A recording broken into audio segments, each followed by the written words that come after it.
resorts in America. The resort will feature lots of fun on resort activities, as well as one of the world's largest glass domed restaurants. To book your reservation, please call 1 888 704.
Opinions expressed in the following program are those of the program's participants and do not necessarily reflect those of station staff, management, and advertisers. All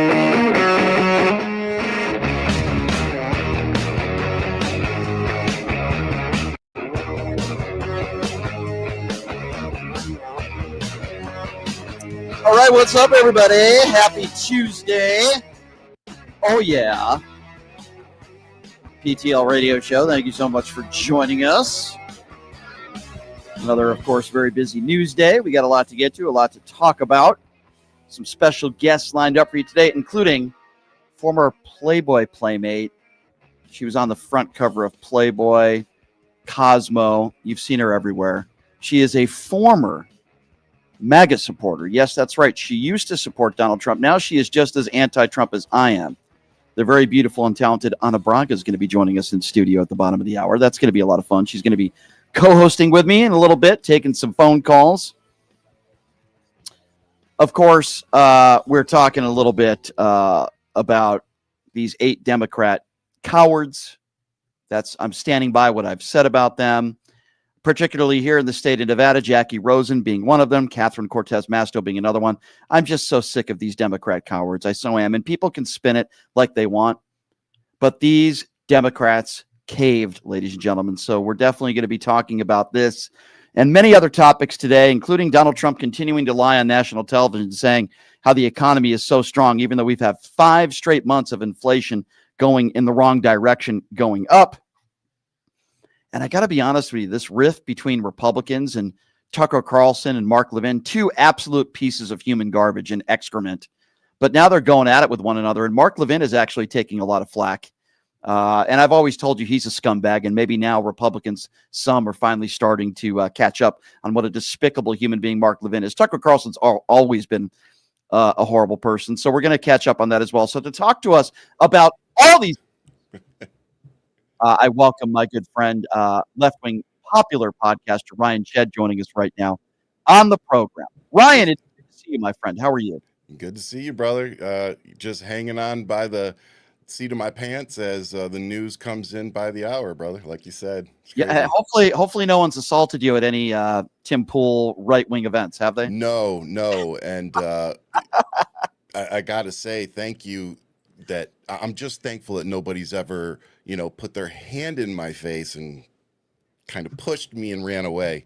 I do look forward to seeing the footage of that, by the way. Yeah, I do too.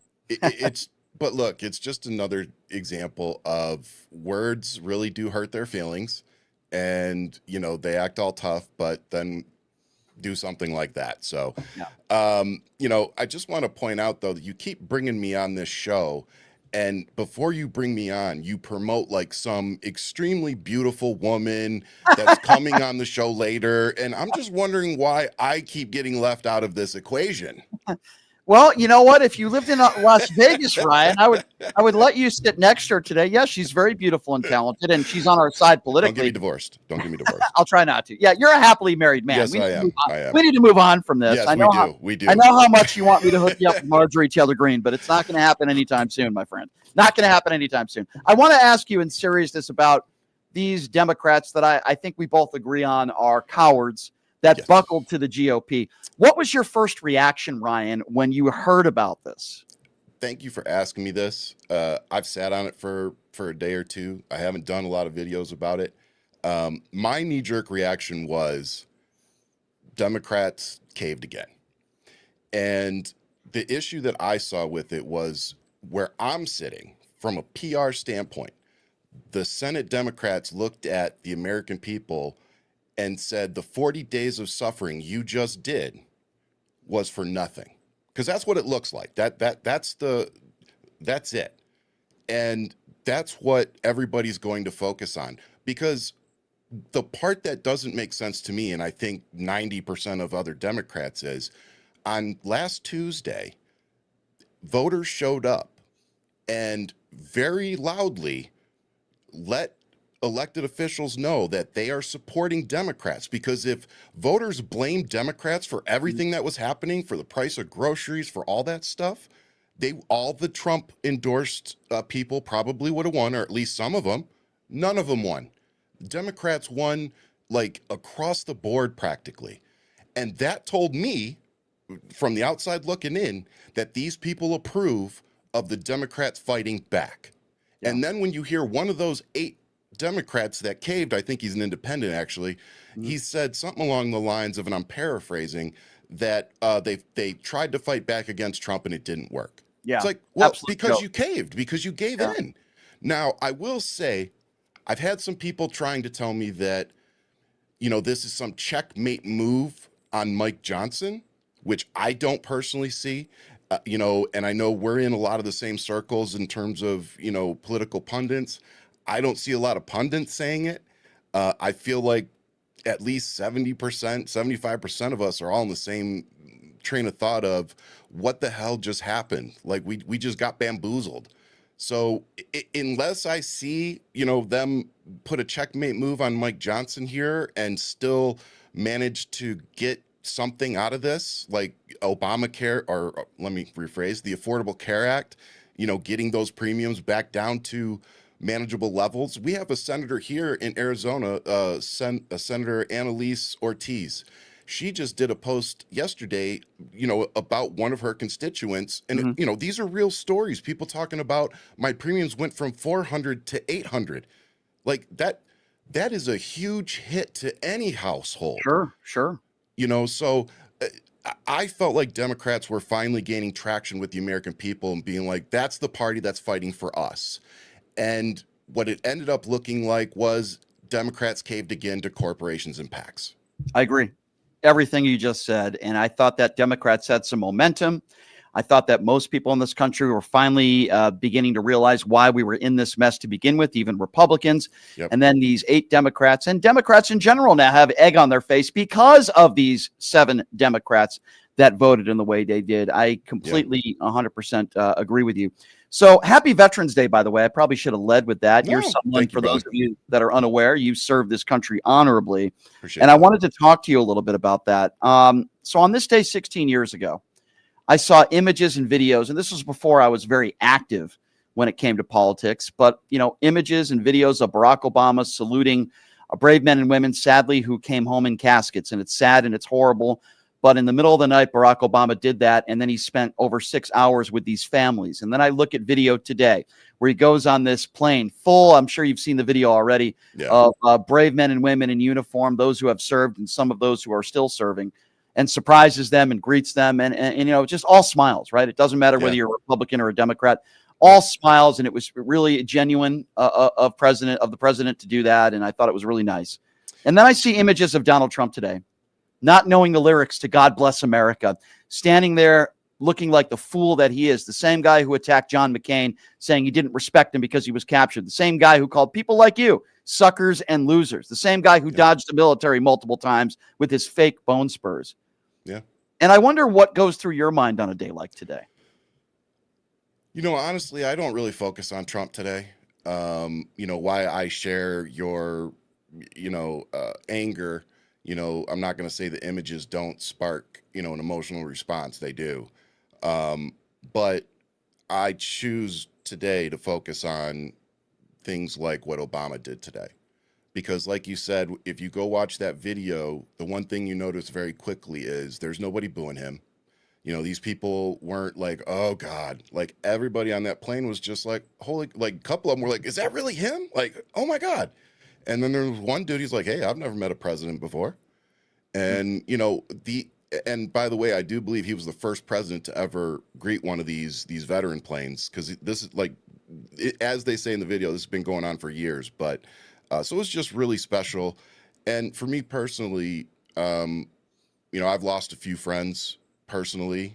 And I've seen the godfather of my kids put one of his medals on a friend of his tombstone at Arlington.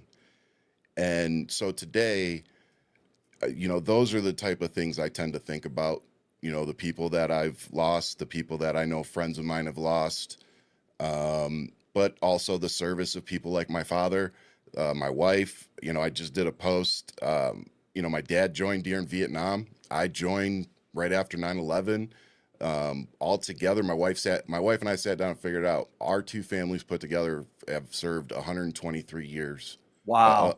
Of that we know of, Wow. that we can track of military service. So that's incredible. It is, man. So those are the things I think about. But yeah, man, it is hard to watch Donald Trump, knowing that there have been other people to confirm his statements that he's made against the military, watching him use the military as a political prop all the time. But every time it comes up to take care of us, it's, oh, we're not sure if we have the money. Oh, we got to put some hoops here. Oh, we want to privatize this. It's never about, hey, just do what we got to do to take care of the veterans. Like, yeah, I want to ask you about that too, because as you know, Donald Trump was booed at a Commanders game over the weekend, and the Lions. Yeah, go there you Lions. Go. By the way, there are plenty of Lions fans that were booing him too. And during that moment, he was reading off some brave men and women in uniform that he was honoring. And a lot of people on the far right were saying, well, how dare these scumbags, like the Benny Johnsons of the world, scumbags booing the president when he's honoring our brave men and women in uniform. And what I say is, where were you? Did you call Donald Trump a scumbag when he was attacking John McCain or our soldiers? It's like they pick the timing that's convenient for them to do it. And by the way, those people that were booing, while I don't speak for all of them, I could probably tell you they were booing not the names of the people that Donald Trump was stating in that moment, but they were booing the president of the United States. Yep. I mean, look, people keep asking, oh, where do you see this going? People are going to start protesting in any way they know how, right? So peaceful protesting looks a lot of different ways. You may not like it, but it's still what it is. People are going to be protesting Donald Trump for a very long time because the facts are the facts. We are all paying more for groceries. He can sit there and try to spin it and lie all he wants, but the reality is when you bump apples to apples, we are all paying at least 11% more for groceries since he's taken office. Gas prices have been fluctuating. They'll go down to like $2.89, $2.90 something. Then they go right back up to like $3.10, $3.15. So, it's been in the same fluctuation window for a while. So, I mean, we are not seeing any quantifiable improvements to our lives, or improvements to our bank accounts.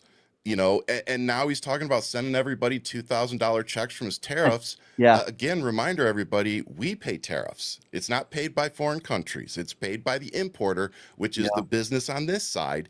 And then they transfer it onto us on a per unit cost basis. By the way, if the economy was doing so well, why would he need to do that to begin with? There you go. Look, he's trying to drive down interest rates as low as he can. They want to drive down interest rates so they can borrow more money. It's what rich people do. But he's crumbling the economy.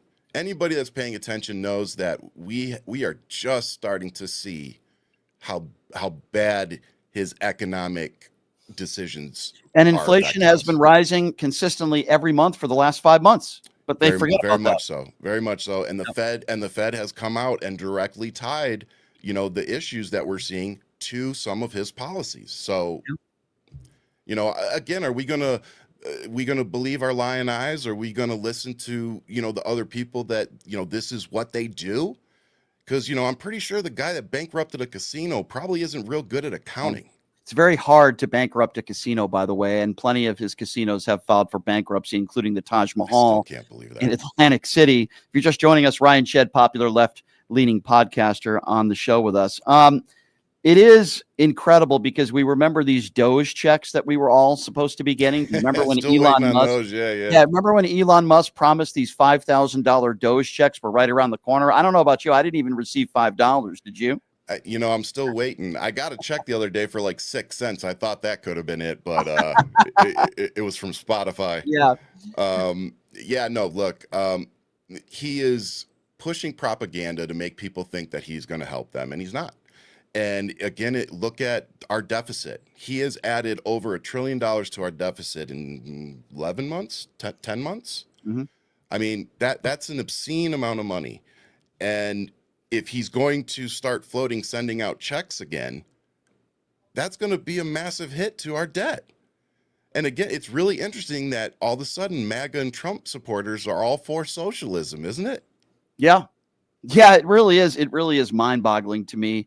And when you see the direction that the economy is headed, and most people that are not into the partisan politic games, that economists are basically saying that, yeah, we're most likely headed towards a recession. I wish that was not the case. I'm wondering, I find it kind of funny and entertaining when I see these right-wing, despicable human beings like Tucker Carlson and Mark Levin going at it with one another. And it seems like there's a portion of the Republicans that believe that Tucker Carlson is an anti-Semite. By the way, I believe he is, but I also believe he's a racist. I find it convenient that all the Jewish Republicans all of a sudden now are saying Tucker is an anti-Semite, but all the racist comments he's made over the years, they're very silent on that. I also find it interesting that now Mark Levin wants to go after Tucker Carlson all of a sudden now because he's going after the Jews. And now Republicans are going after Mark Levin. I'm wondering where were all these people years ago? Now all of a sudden they're starting to figure it out. The infighting is very interesting, isn't it? Yeah. This is what I've been saying a lot because I hate being, pushed into a corner on this. I have a lot of Jewish friends in my life. I have some that come straight from Israel. I have Palestinian people in my life, and some of them still have family in Gaza. And the one thing that all of these people have in common is that they're good people. And they're good Americans. And I think because I have those people in my life on both sides, it's very hard for me to, pick one or the other. And I just remind everybody that why this is war and it's political and it's a lot of things. There's a lot of innocent people on both sides getting caught in the crosshairs of this. And so those are the people that I tend to support and think about. But look, this is being used as a political football. It's being used to keep Netanyahu in his position. They're going to do everything they can to try to keep Trump where he is as long as possible, or at least in the mix. And what we're seeing here at home is a type of division focused around, I hesitate to say Zionism, but it's like if you don't pick a side, you're anti-Semitic. And that's kind of like what I've been seeing, which is, to me, that's kind of weird. Oh, I tend to agree with you. I feel like if Benjamin Netanyahu bombed every single country in the world, people like Ben Shapiro and Mark Levin would still be praising them because they have zero credibility. Or making excuses for it, at least. Right. But on the flip side of things, I also do believe that Tucker Carlson is an anti-Semite. I really do believe that. I've heard comments from him that you can't. I don't think you would be able to explain it any other way, or use any other word defined. I think we have both sides in the Republican Party right now. We have one side. We have one side of the Republican Party that believe that Benjamin Netanyahu could, whether you consider it genocide or not. I don't really consider it genocide, and the reason why I don't, I do think it's war crimes, but I don't think it's genocide. And the reason why I Yeah. don't is because you have millions of Palestinians and Arabs that are living in Israel. If it was genocide, they wouldn't allow that to happen. So I don't consider it genocide, but I do believe it is war crime. But you have a base of the Republican Party like the Mark Levins who believe Netanyahu can do no wrong, just like Donald Trump can do no wrong. There And then you have a base like the Tucker Carlsons of the world that are flat out say things that a Nazi would say. So like, Yeah. it's like both ends of the spectrum on the Republican Party right now, in my opinion. You know what this has taught me, brother, is that the white nationalism never went anywhere. The racism never went anywhere. The anti-Semitism never went anywhere.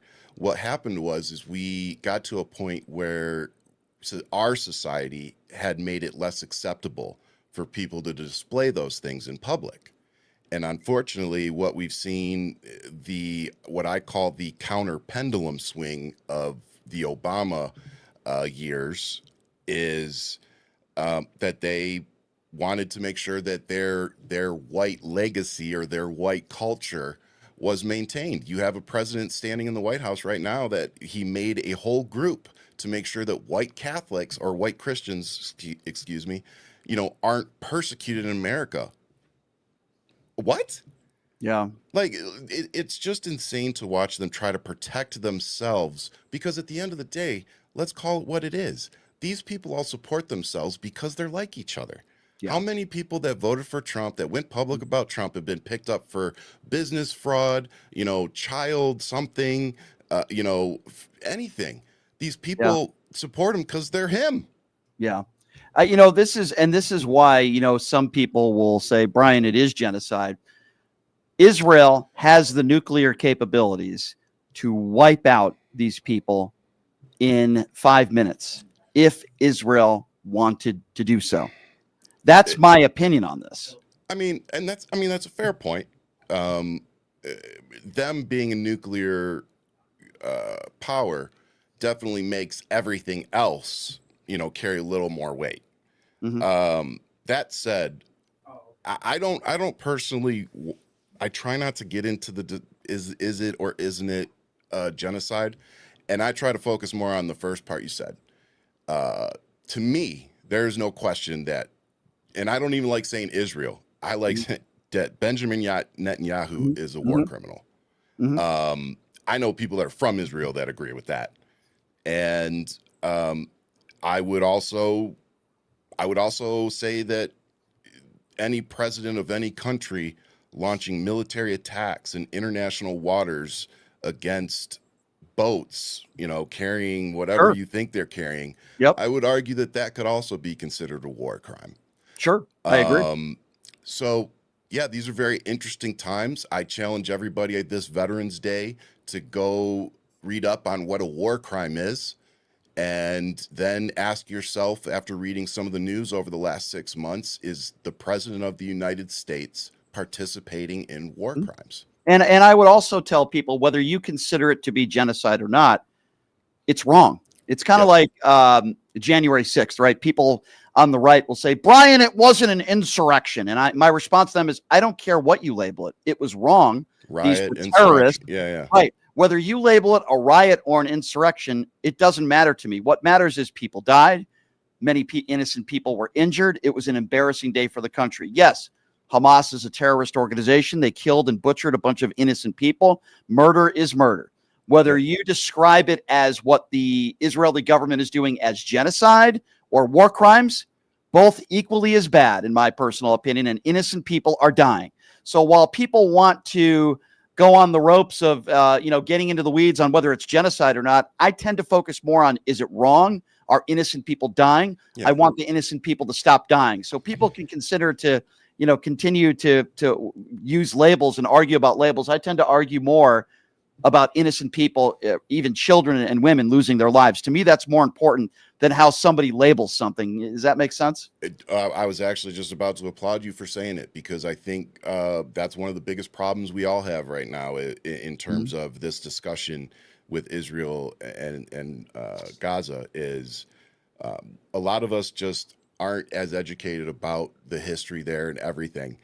And at the end of the day, labels is what is dividing us, because we get way too caught up on the word you use to describe something versus what is the kind. Like you said, a war crime's pretty damn serious. Sure. You know, I mean, and again, war crimes would be, wow, I can't even think of the word all of a sudden, but genocide. Jeez, thank you.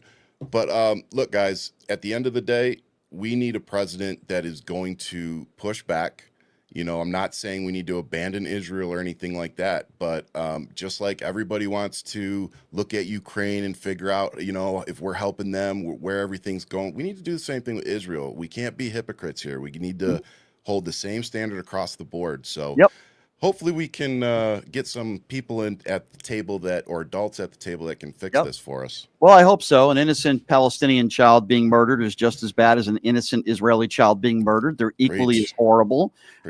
Anybody innocent dying, whether they're in Gaza, whether they're Palestinian or Israeli, is horrible. Any terrorist I want to be taken off the face of the earth, and I'm pretty consistent on that. And I've said that all along. Do I think it's necessarily genocide? No, I don't. Like I said, but I think I must have missed where Democrats were going around, you know, saying it's bad that we were going after terrorists. Like I have quite a few liberals and Democrats in my life, and I don't have any of them saying we need to protect terrorists. I agree. You know? But real quick, because I know I'm going to have to go here in a second, but again, this Veterans Day, I challenge all of you. Yesterday, the president of the United States had the president of Syria came to the White House. Now, Syria, former leader of Al Qaeda.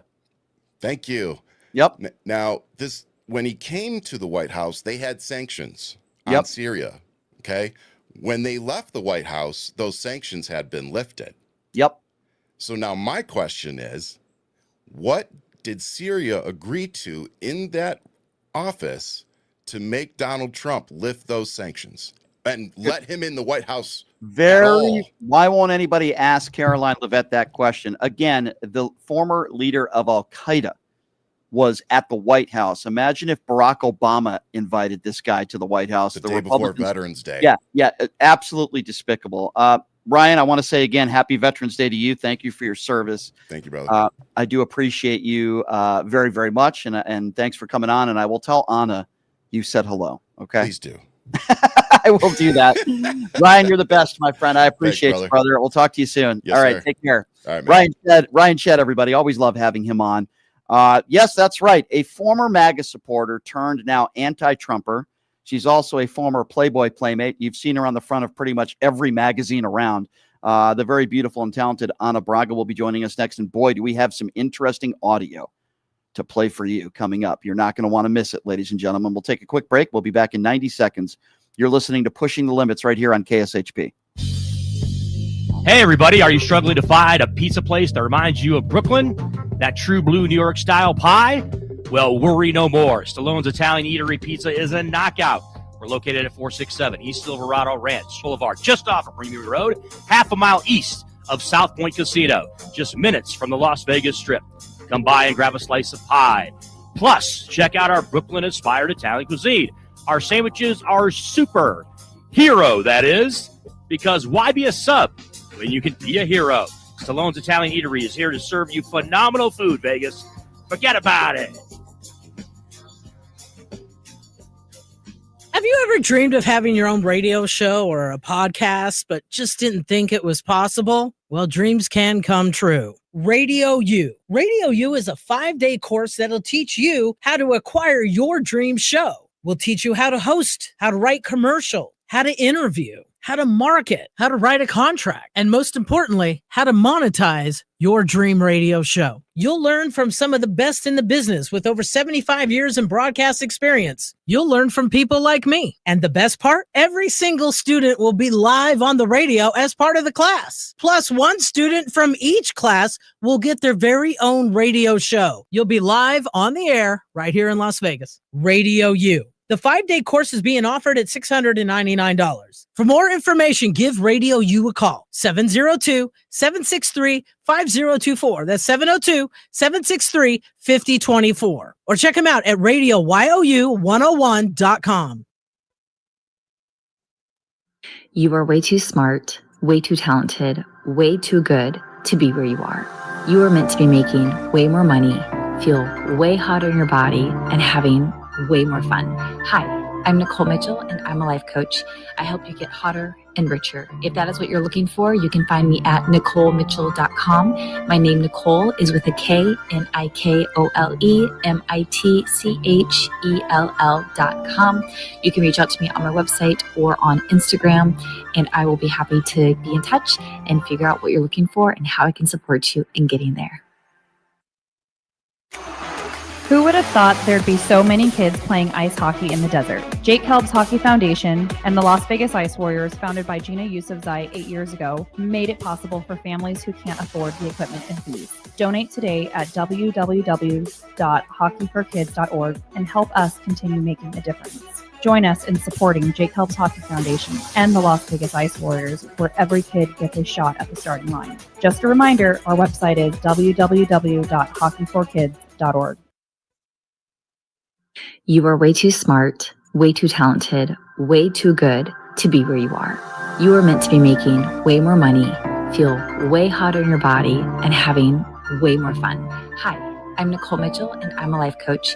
I help you get hotter and richer. If that is what you're looking for, you can find me at NicoleMitchell.com. My name, Nicole, is with a K, NicoleMitchell.com. You can reach out to me on my website or on Instagram, and I will be happy to be in touch and figure out what you're looking for and how I can support you in getting there.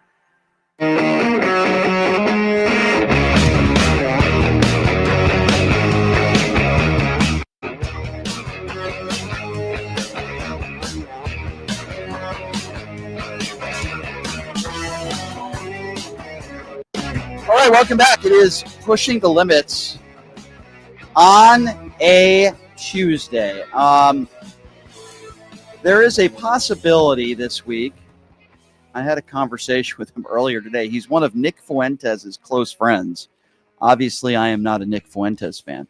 He's a former professional fighter. His name is Jake Shields. He is openly anti-Semitic, full of hate, but I want to have a conversation with him and find out why he says the things he says. So Jake Shields might be joining us in studio this week.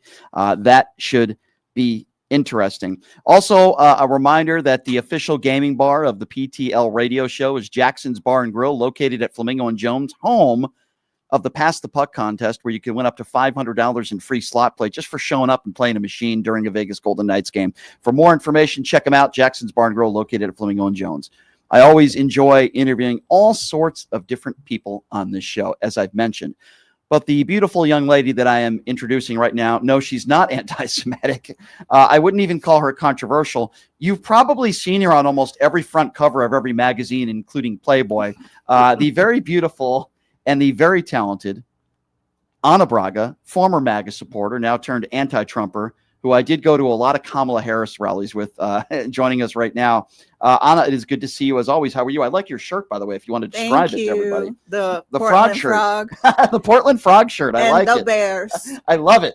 I love it. Bears. So there's a lot that has transpired here since last time you came in studio, obviously, Ana. And what do you make of where the country is at now? What did you make of the No Kings rallies and the turnout there? And where do you make right now where we're at as a country under the Donald Trump administration? Well, it's a mess. It's been 10 months of stress. But it was beautiful to see the people taking the streets peacefully, which goes against what MAGA and Trump's administration regime, whatever you call. So it's beautiful to see them peacefully taking the streets. And it was beautiful to see how the blue wave took over last week. Yeah. And when MAGA says, it's just blue voters, blue cities, blue counties. Well, Mississippi is not blue and Georgia is not deep blue. So, you say that and they go quiet. But with all that being said, we were, we all felt renewed, like we had hope, wow, things are going great as far as like winning and taking the streets, people united. Then you see the 8 Democrats that are not up for reelection next year or anytime soon. So that's kind of like, come on, they're not representing the energy of the people. Nope. Democrats finally had, as I was just speaking with Ryan Shedd, Democrats had some momentum. I think there were a lot of people in this country that were really starting to get behind them. And then all of a sudden, these Democrats decide to cave to the GOP, and it was extremely disappointing. And 2 of which are in this state, Jackie Rosen and Catherine Cortez Masto, who, you're right, they're not up for reelection. I think that's a key part of this. And just playing politics and caving, and I thought it was really repulsive. And I would say it to their face that they let down the country and all of your constituents and people that voted for you. By the way, I'm one of them. I don't know if they'll ever run for office ever again, but I can tell you this. Well, they don't care because right. Cortez, she's up for reelection in 2031. Right. So they don't care. They're going to get paid. They're going to have their health care. Everything's guaranteed to the end of their term. They can even retire. So what's in it for them? They played us. They played the voters. Oh, no question. I completely agree with you. So while all this stuff is going on, Donald Trump, the con man, has been doing some interviews over the course of the last couple of days. And he did an interview with Laura Ingraham. And he's lying to the American people, saying, which shouldn't be a shock to anybody. That's all he does. But I want you to take a listen to this, where Laura Ingraham is asking him about a lot of the voters, even people who supported him, that are concerned. Price of everything going up. Inflation has been on the way up the last 5 months. Gas prices are not on the way down. Mm-hmm. People are losing their jobs. So things are headed in the wrong direction. So this is the point in the interview where Laura Ingraham asks him, are voters just kind of misconceiving they feel about where the economy is right now? So this is kind of an interesting point where, Laura Ingraham isn't going to give Donald Trump any pushback, but have a listen to this. The economy was listed as a top concern. I know you know this for voters in New Jersey, New York, Virginia. And I know you've been all over the affordability issue today and for the last several months. Eggs, gas, dinner costs for Thanksgiving way down. But other things, as you noted, have gone up. Beef, coffee, auto repairs. Is this a voter perception issue of the economy? Or is there more that needs to be done by Republicans on Capitol Hill or done in terms of policy? More than anything else, it's a con job by the Democrats. They're saying, they just have to say, they put out something, say today costs are up. They feed it to the anchors of ABC, CBS, and NBC, and a lot of other, and CNN, and et cetera. And it's like a standard. I'll never forget they had used a word like manufactured. Do you remember the word manufactured? It's a manufactured economy. Nobody uses that word. Every anchor broke the manufactured. They do exactly what they say. It's such a rigged system. So are you ready? Costs are way down. Gasoline is going to be hitting $2 pretty soon, or around $2. Gasoline is at $2.70 now, and it was at $4.50 under Biden, under Sleepy Joe. When gasoline comes down, when energy comes down, and everybody agrees energy's down, we're drill baby drill. We're going like wild. We produce more gasoline, oil and gas in the last month than we ever have before, by far. And we're going to also end up filling up the national strategic reserves, which were taken out by Biden in order to try and win an election. Didn't work out too well. They tapped in. That's supposed to be for war, for national emergency, not to get. So are you saying that voters are misperceiving how they feel, or? So when I took over, you remember? Because you said Biden did that too, because he was saying things were great, but things weren't great. It's synonymous, Biden and Kamala, because you didn't know who the hell was campaigning. I mean, it got to a point. So I was up by 20 points on Biden or some crazy number. And they said, all right, let's get him out. We'll put a new one. This never happened to anybody. All of a sudden, I have somebody new. And they had the 6-week honeymoon, which was standard in the world of politics. You get a little honeymoon. And she had her little honeymoon, but then eventually people got to know her, too. And then they had the 60 Minutes catastrophe where they, changed her answer. Housing costs are... So basically what Donald Trump is saying, Anna, there is don't believe the price tags you see on things. Trust in Trump. They really don't cost as much as you're being charged. And it's all a con job, and everything is less because of my amazing leadership. So he's speaking to the base. He can brainwash them all he wants. We know what it costs when we go to the grocery store. We see prices going up every week. Gas is not coming down. Nothing is coming down. Oh, eggs. We don't eat just eggs. What, eggs price a little down? I mean, and what was she saying, that the dinner for Thanksgiving, the costs are way down? That is incorrect. First, not everyone shops at Walmart. Second, their basket last year was 22 items. This year is 15. Correct. And it's not brand name, it's their generic brand. I'm glad you brought that up because they won't bring that up. I mean, it's absolutely ridiculous. You know, his undermined supporters, like not, you know, the base is going to be with him till he, you know, kicks the bucket. And by the way, we'll get into this a little bit more, but Trump's economy lost an estimated 50,000 private sector jobs in October. I noticed Laura Ingram's not asking him about that. But here's Donald Trump again saying that the economy is as strong as it's ever been. Have a listen to this. But even with interest rates up, the economy is the strongest it's ever been. You know, you asked me, just to go back to the beginning of your question, you talked about prices. We're down on energy. We're down on interest rate. You know, interest rates are down despite the Fed. Now, if we had a normal person at the Fed, would have really low interest rates, and we will soon have that. We'll have somebody that's. And why are people saying they're anxious about the economy? Why are they saying that? I don't know that they are saying. I think polls are fake. We have the greatest economy we've ever had. We have. We will have over $20 trillion come into our economy, and it's largely because of my election, but it's also largely because of tariffs. So what people are saying, I don't know why they're saying that. I think the polls are fake. It's only fake when it doesn't look good for Donald Trump and then he fires people. But if the polls make him look good, oh, the polls are great. I mean, it's so ridiculous how any fool, and that's what you are. You're a fool if you believe anything this guy says. Well, it's the art of repeat.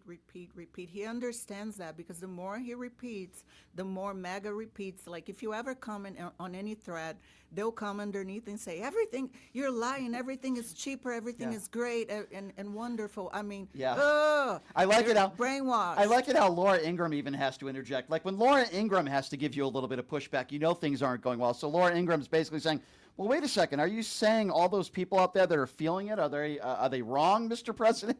It's like even Laura Ingraham knows he's full of crap. And then there comes Hassett.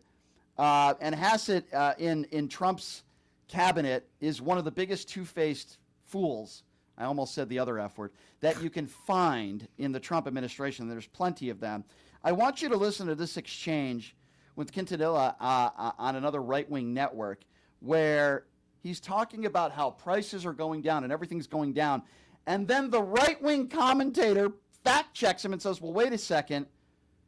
Inflation has been up for the last 5 months. It's been going up. And listen to his response. It's mesmerizing. The reopening, Goldman today says the reopening does raise the prospect of some reflation, plus the a tailwind from tax season, obviously depreciation and the bill's effects. Do you think fighting or getting disinflation in the first half is going to be a little more of a challenge than it has been? Well, I mean, if you look at it, right, the last CPI report surprised almost all the Wall Street analysts, 48 of them on the downside, meaning it was good news on inflation. And that number itself was inflated because there was a bunch of refineries shut down, if you're looking at the top line. And so we're comfortable that inflation has come way down, the 5% on average for Joe Biden. It's probably a little less than half of that right now. And the trajectory is really, really, really good if you look at it. And inflation is one of those things that has a lot of momentum if you look at the charts. And the momentum right now is headed really towards the Fed's target. Even though it's been increasing for 5 straight months as of September? Well, I guess if you look at it from January, there's ups and downs and seasonals. But yeah, it was surprised on the downside. People were expecting it to accelerate, and it didn't. And I think that is because this growth that we're getting is not from like printing a massive amount of government debt and sending checks to people like Joe Biden did. Wait a second. So you just said we're on a great trajectory, even though prices have been going up and inflation is up since January? Well, I mean, that might be true, but, there's ups and downs. I mean, These people are on drugs. It's not insane. normal. It's insane. Trump's economy lost an estimated 50,000 private sector jobs in October. What trajectory is this guy talking about? What is he talking about? No one calls them out. They say all this nonsense, and people are like, okay. It's getting to the point that even these right-wing anchors have to call them out a little bit. Well, wait a second. You're saying we're on the right trajectory, but inflation has been going up every single month since January. Laura Ingraham, well, wait, Mr. President, are you saying the voters are misperceiving how they feel? Like, even right-wingers out there on these networks are trying to correct these buffoons who lie to the American people every single day. It's going to get to... I feel like they're talking about their personal life. It's going up. They're thinking something down there is going up. Maybe that's what it is. I don't know. It has to be because, I mean, it's unbelievable. Like, we're laughing. It's comical, but it's painful at the same time because we know it's not true. I agree, but there are brainwashed people who are still huge Donald Trump supporters in this country that believe what these people say. They watch their Newsmax and their OAN, and they believe what these people are saying. When Donald Trump says, oh, the economy's great and things are headed in the right direction, these people could lose their jobs, these people could lose their food stamps and their Medicaid, and they still will believe what Donald Trump says, and they'll blame it on Biden. And they pretend there's no one on SNAP in MAGA. They pretend, they say, oh, we don't need a handout, we work, we're wealthy. We saw the rallies, okay? You don't have, I'm not going to say. Yeah, well, I can tell you that the No Kings rallies were great. And I can tell you that there are just so many right-wing buffoons out there, like Ron Tiny Johnson, as I like to call him. Ron Tiny Johnson is still complaining about Obamacare. It is the argument that I make to every single MAGA Republican fool. And I made this argument to Tim Pool. I made this argument to basically any right-winger out there that complains about how horrible Obamacare is. And my response is, where is your replacement plan? You don't have a plan. It's not a plan when we say, well, we got to get together and we got to make it better. That's not a plan. You've had 9 years to do that since Donald Trump first took office. Where is your plan? But here's Ron Tiny Johnson, who is talking about the damage that Obamacare has done to the country. It's so horrible. But then listen to his explanation on what he wants to do. This is it sounds a little bit like Mom Donnie. Apparently, he just wants to give everybody money. Have a listen to Ron Tiny Johnson. Will Chuck Schumer survive what is being seen as a betrayal of his party here during the shutdown? It's hard to say. I mean, they're beating up on him pretty bad. Again, shutting down the government never really inures to the benefit of the party that shut it down. I'm glad that is the case today, and I'm also glad again that President Trump stood strong, said no, we're not going to cave to the basically blackmail, and we're going to repair the damage done to Obamacare, but we're going to do it using free market principles, using freedom of choice on the part of Americans, and we'll give them the money to use as they see fit. I look forward to watching you work with Senate Minority Leader AOC. It's going to be amazing. That's going to be really exciting for us. Yeah. Hopefully they don't elect your leader right off the bat. Yeah, that's going to be really exciting. So let me get this right. Ron Tiny Johnson has said that they're going to, quote, give them the money to use as they see fit. What money is he talking about? He's just going to hand out money to the American people? Are you talking about the $100 billion tax cuts to the top 1%, the biggest tax breaks to the rich in the history of this nation? I'm wondering, the people that are going to be losing their medical coverage, losing their Medicaid, losing their food stamps, what money are you going to be giving them, Mr. Tiny Johnson? What is he talking about? He's going to give people money so that they can choose their own health care? What is he talking about? What money? They promised 5,000 Doge checks and 2,000 rebate, like tariff rebate checks. Now money, there's nothing coming. It's another lie just to buy time to fool people. It's absolutely disgusting. And I repeat his quote once again. We'll give them the money to use as they see fit. What the hell is he talking about? Ron Tiny Johnson wants people living paycheck to paycheck and people that are struggling, that are unemployed, that can't find work, to lose their health care coverage, to lose all these government programs to help them to survive. He wants the biggest tax breaks for the top 1%. What policy is he talking about that is going to give people money that are going to be losing their health care coverage?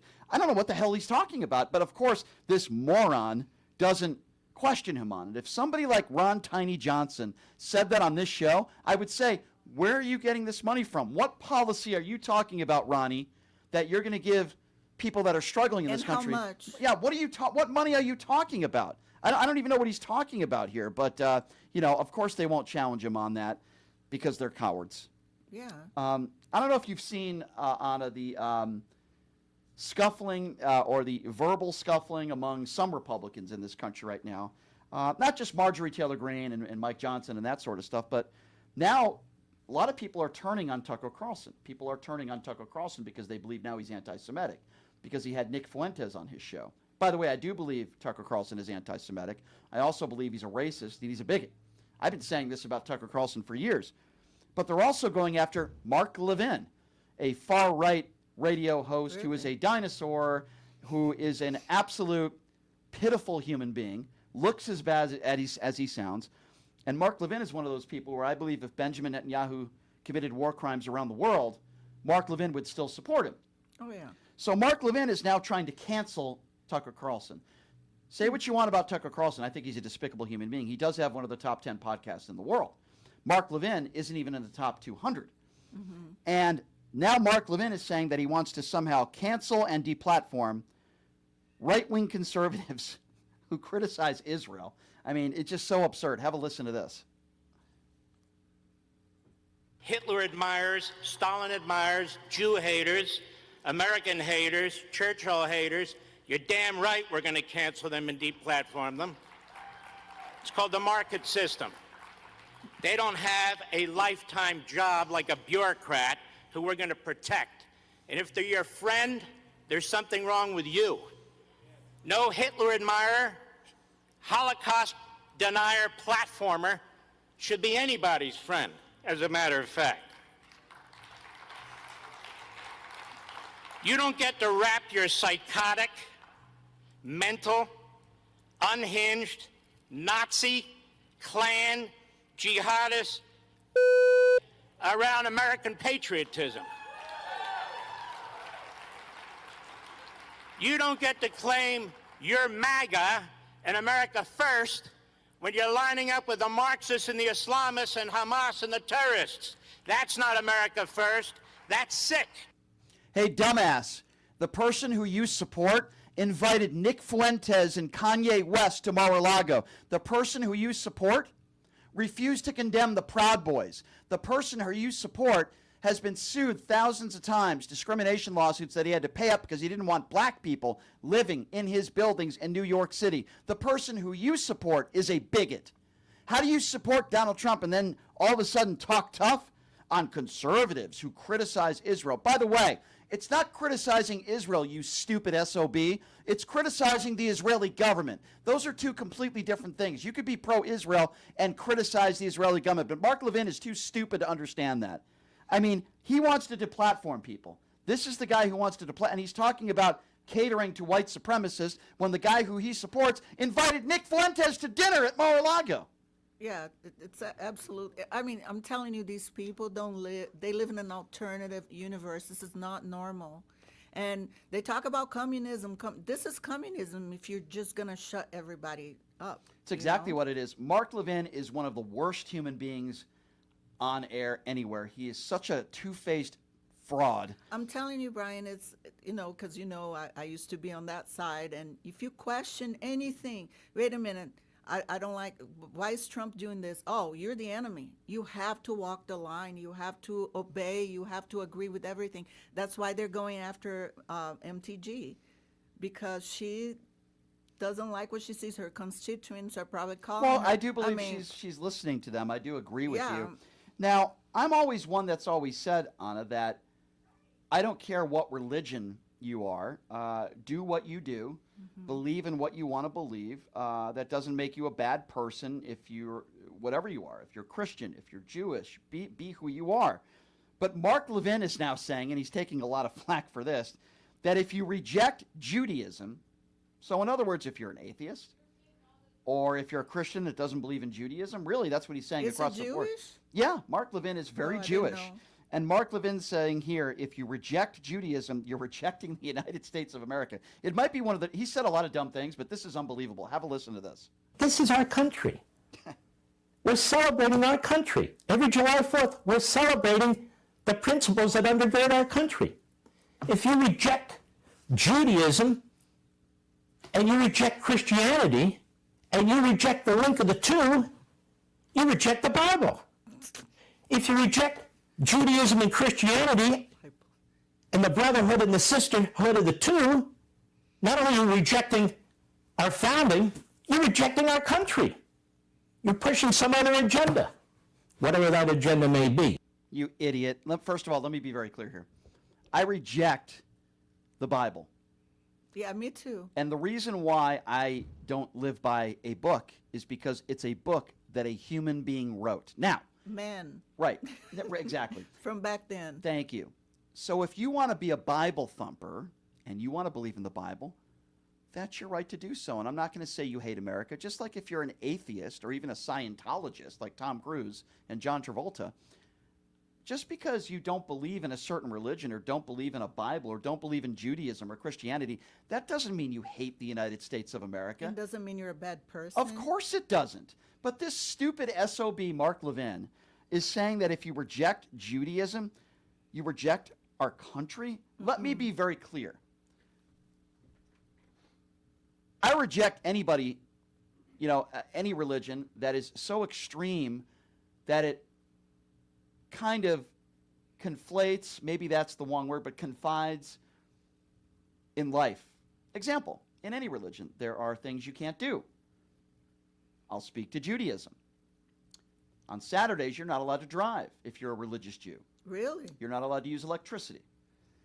In Christianity, there are a lot of things that you're not allowed to do as well, certain constraints. I don't believe in that. Doesn't mean I'm telling you what to do, and it certainly doesn't mean I hate the United States of America. I love freedom. Yeah, the freedom to do what you want. But what Mark, the moron boob Levin, is trying to say is that if you don't believe in my Judaism, you're rejecting the country. This guy. Charlie Kirk once said, if you don't vote for Donald Trump, you're not a true Christian. Donald Trump once said, if you don't vote for me and you're Jewish, you need to get your head examined. These are despicable people. Where is Trump a Christian? No, he's not. He can't even recite one verse in the Bible. He holds the Bible upside down. He says it's his favorite book. He can't recite one verse in the Bible because he's a fraud. But you'll never hear Mark Levin criticize his Sir Orange Turd leader, Donald Trump, Mr. Adjudicated Rapist. See, Mark Levin will never call him out. But he'll be the first person to call out any American that doesn't believe in Judaism. Mark Levin is a fraud. He can kiss our, Yeah, beep. He's a despicable human being. Ridiculous. He is your typical far-right moron who thinks that if you don't believe in what I believe, you're not an American or you're rejecting our country, which couldn't be the furthest thing from the truth. People died in this country serving. The same people who Donald Trump called suckers and losers. They died so that we have the freedom of religion, the freedom to believe in what we want to believe in. If I want to believe in the tooth fairy, I can believe in the tooth fairy. Yes. Okay? If I want to believe, I don't know, that a musician is God, I guess I could believe that. For all the right-wing Republicans out there that think Orange Turd is God. If I want to believe that Taylor Swift is my God, it might be a little crazy, but I have the right to believe that. It's what makes this country great. And Mark Levin is saying, if you don't believe in my Judaism, you're rejecting our country. Well, whatever. Yeah, I don't believe that. And I had this conversation on the Timcast thing I did in D.C. over the weekend, because there were a lot of racist people in that crowd. Oh, my God. And it's going to air on Friday. And the argument that they were trying to say is they don't believe in interracial marriage. And I said to them in the simplest possible way is that I don't care who people marry. And then their argument was, well, what are you saying? A human being could marry a horse? No, of course that's not what I'm saying. I'm saying within the confines of the law, people should be able to marry who they want to marry and date who they want to date, no matter skin color, religion. Doesn't matter to me. Doesn't affect me. Let people be happy and live their lives. But these SOBs and these racist bigots, they're so concerned about other people's lives. Look in the mirror. I don't know how you do it. The same thing with Jessica from the Five. I don't know how you guys do it. Jessica Tarl, yeah, she's good. You have a strong stomach. I wouldn't last 5 minutes. Yeah, I mean, listen. They would kick me out. Yeah, well, it's the point I made in D.C. over the weekend, and it's going to air. And I said, if you don't believe in interracial marriage and you want to tell other people how to marry one another, I told them, I said, I hope you all get deported to Gaza. That's what I said to them. I think you're all horrible people and you should be deported.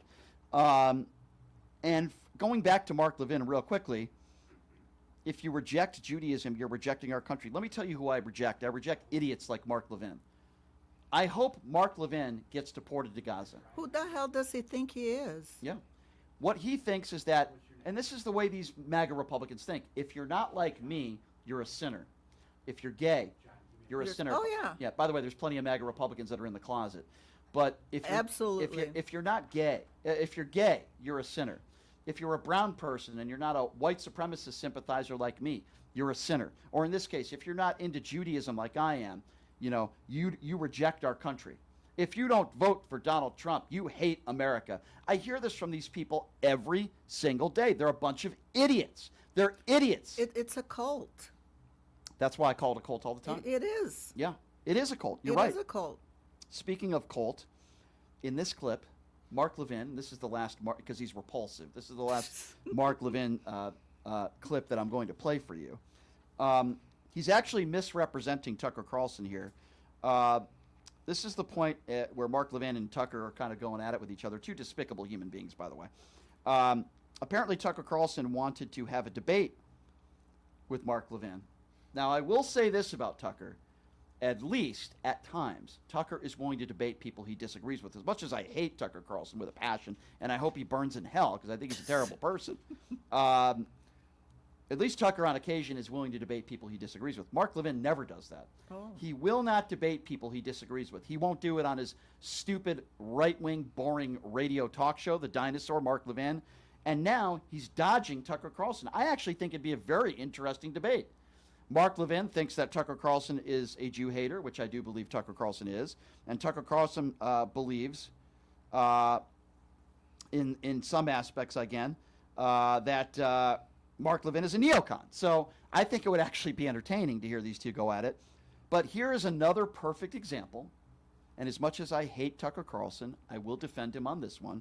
He wants to debate Mark Levin, who is a coward.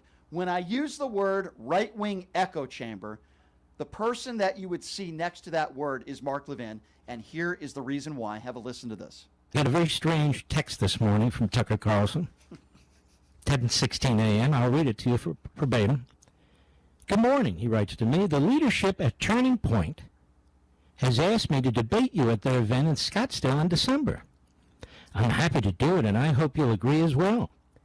Beyond the personal insults, which I'll try to keep to a minimum, there are real and important ideological differences between us, and I think the country would benefit from an extended conversation about them. So again, I hope you'll accept. Let me know. Thanks. The guy is desperate. He's taking a hit on his podcast. He's fighting like hell for his career. He's fighting like hell for his reputation. People are awakening to what scum he actually is.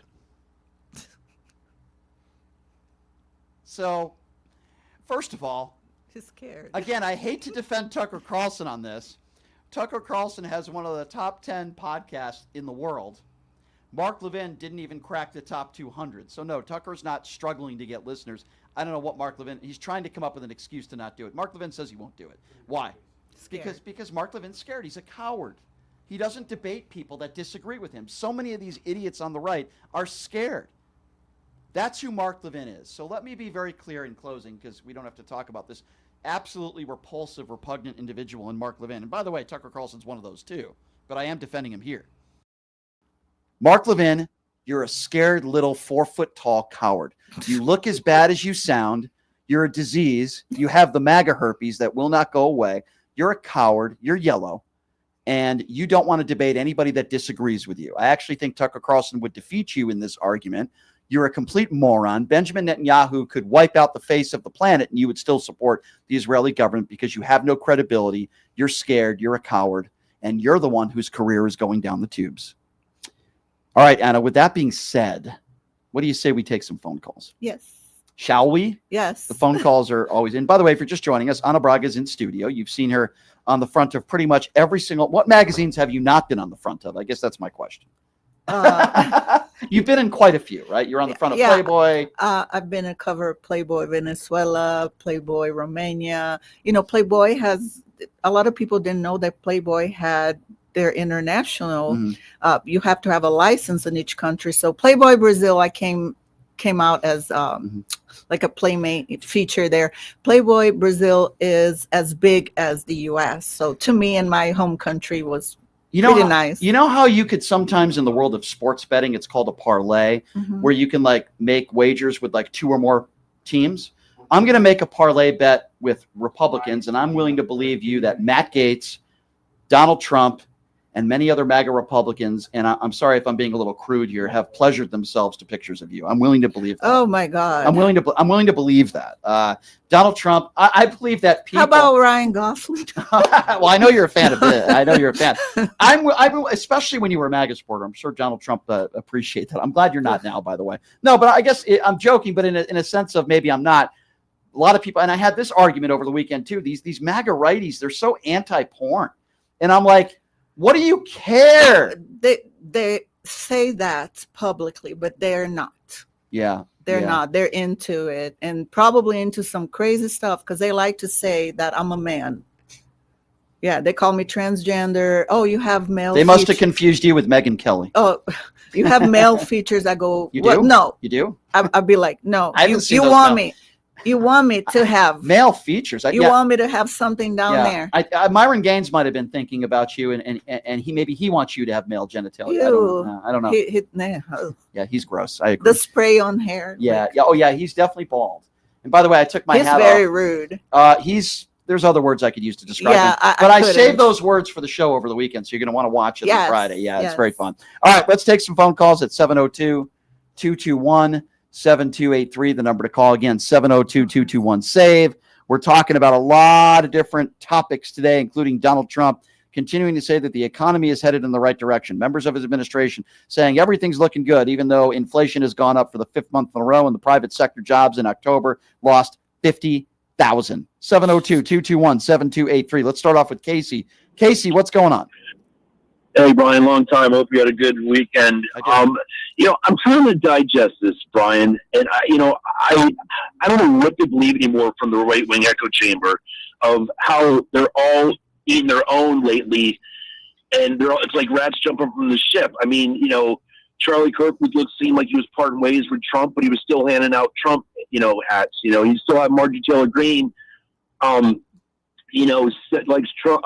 She's holding Trump accountable, but she's still wearing a MAGA hat. You know what I'm saying? And then you have, I heard you about Mark Levin. Not mad at Tucker Carlson. Carlson holding Trump accountable. It's like if they have monopoly on the political spectrum on the right wing, I'm saying, like, why would they jeopardize the future of? They're going to start their own party. I'm kind of lost. Like, I mean, there's Trumpers and there's MAGA. It seems like I think it's money. I think it's money. To answer your question, I think it's all about money. When I see people on the far right, whether it be the Benny Johnsons on the far right, or people like Myron Gaines or Fox News. Look at Candace. Look at Candace Owens. Candace is making so much money with her bigotry and hatred. Let's be honest. In this day and age, sadly, if you're anti-Semitic, if you're a Kanye West type, it sells and it makes money and it gets you attention. These people have no low.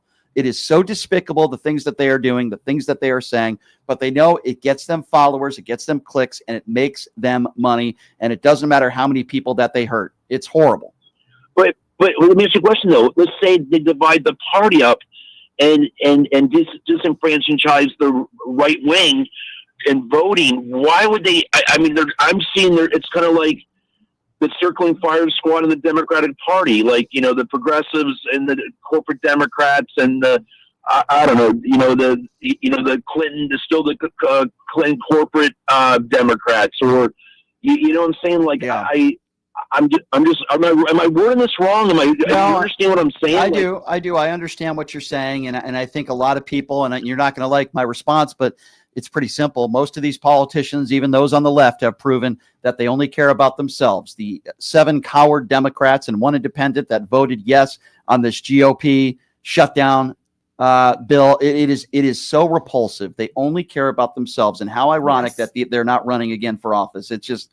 It's so repulsive for these people on social media that are not in office. It's about money and spreading bigotry and hatred. And for people that are in office, it's only about themselves. That's what it comes down to. Would you agree? Yeah, that's exactly what it comes down to. Thank you for the call, my friend. 702-221-SAVE, one phone line open. Let's go to Courtney. Courtney is next up on PTL. What's up, Courtney? Hi, Brian. I just wanted to say I really appreciated the conversation you guys had earlier about being able to be, anti what Netanyahu's doing and not Zionist. I mean, not anti-Semitic. Correct. Because when Zoran got in New York into the mayorship, it was like we turned on the lights and all the roaches came out. Yeah. I can't tell you how many racist Jewish friends of mine have come out claiming they're going to leave the city and the whole thing. And I said to them, how would you have felt if when Bloomberg got in, we had all as Christians started saying, oh, we're going to ask him one question. He's Jewish. Ask these idiots, and that's what I think they are. I think they're idiots. Ask them this very simple question. Name me one policy that Mamdani has run on, or one thing that you think he's going to implement that is going to hurt Jewish people. Just ask them. Because that's what they're claiming, right? Exactly. They're claiming that because they think he's... tried to say that... Yeah. Go ahead. They tried to say that I was anti-Semitic because I brought up Bloomberg's religion, but I was trying to use that as an analogy for them because I said to them, how would you have felt if Christians and Muslims had all said, oh my God, Bloomberg's Jewish, we've got to escape the city. We're scared of him. It's very, very simple, and I know it sounds so simple, but these people are very simple people. If the idea is that, and by the way, I would say this to the Republicans also who call him, Marxist and all these other things. If you believe he's bad for Jewish people and you want to leave the state because you believe he's going to hurt people, particularly in this case, Jewish people, name me a policy, something that he ran on, or something that you think he can do as the mayor that would hurt Jewish people. And if they can't answer the question, then just call them for what they are, imbeciles, right? What are they going to say? Well, he's going to exterminate all the Jews. I mean, what do they think he is, Adolf Hitler? They're going to go back to the 9/11 thing. And that's what you're right. And they're going to go back to that. And it's so racist and repulsive because you're making it sound like everybody that is Islam had something to do with Al Qaeda and 9/11, which obviously they didn't do. These people are so stupid that they think they're all bad people. They're dangerous. Oh yeah, there's people on the right that have put up pictures of 9/11 and the towers collapsing. I can't believe New York City voted for this guy. It's so stupid. It's so dumb because Muslims, they are doctors. They're already in our hospitals. They're firefighters. They're policemen. I mean, these are people. By the way, somebody on YouTube said something very funny. Says Mamdani should have been offered free matzo ball soup for every New Yorker. I actually think that's funny. By the way, we are on the YouTube Super Chat. Thank you for the call, my dear. I appreciate you. It's good to hear from you.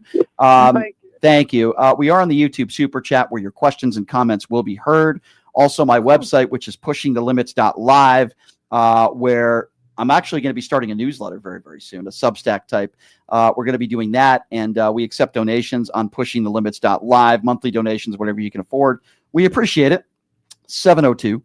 I will not be on 702-221-7283. I will not be on the front of Playboy magazine like Anna anytime soon, though. Just to be clear on that, I do not have female. Like, damn it. Regardless of what some people might think, I do not have female parts. I have not had transgender surgery. Nobody wants to see it. I don't have male parts, but MAGA wants me. Yes. Well, MAGA seems to be questioning you on that. I don't know. I mean, they really want it. They really seem to be questioning you.